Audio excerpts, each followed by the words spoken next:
What's in a name?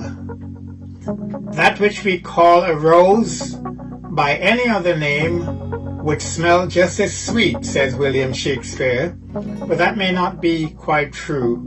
You see, social scientists believe that names produce an effect that influences personality as well as how we are perceived. So if perchance you hate the name given to you at birth, or that attributed to you later on, God has a new name for you. Today, as we continue in our series, New Beginnings, I'm looking at a change of identity. When twin sons were born to Isaac and Rebekah, they named the first one Esau and the second one Jacob, as we see in Genesis 25. The name Jacob means supplanter or schemer, one who circumvents in order to gain the upper hand.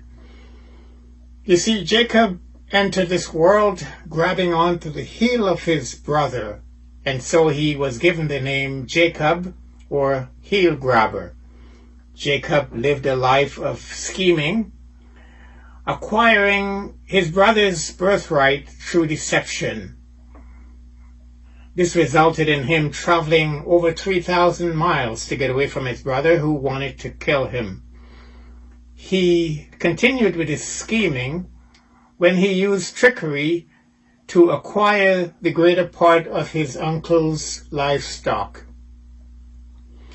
So he sets out to return back home, being pursued by his uncle, only to receive the news that his brother was on his way with 400 men to confront him.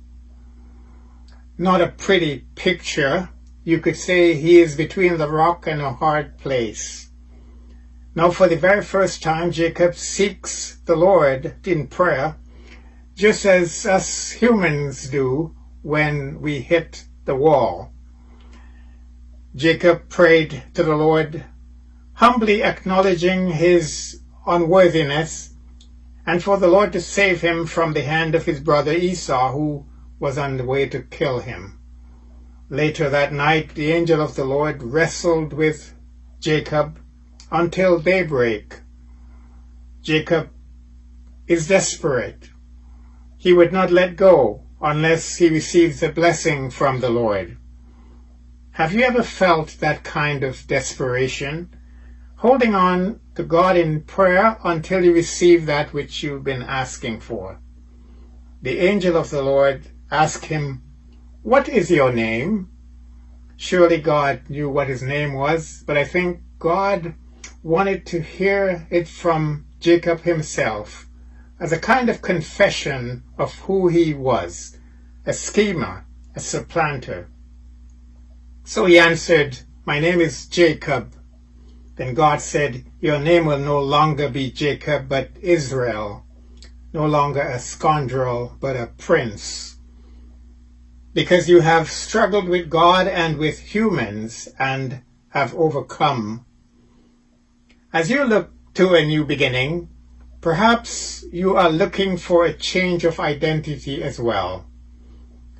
Who you are has become undesirable for you and for others as well. Perhaps you have left a trail of brokenness in your path. God wants to give you a new name, a new identity, one that will transform your life forever. 2 Corinthians 5:17 says, "This means that anyone who belongs to Christ has become a new person. The old life is gone, a new life has begun." May this be true for you today. May the Lord bless you.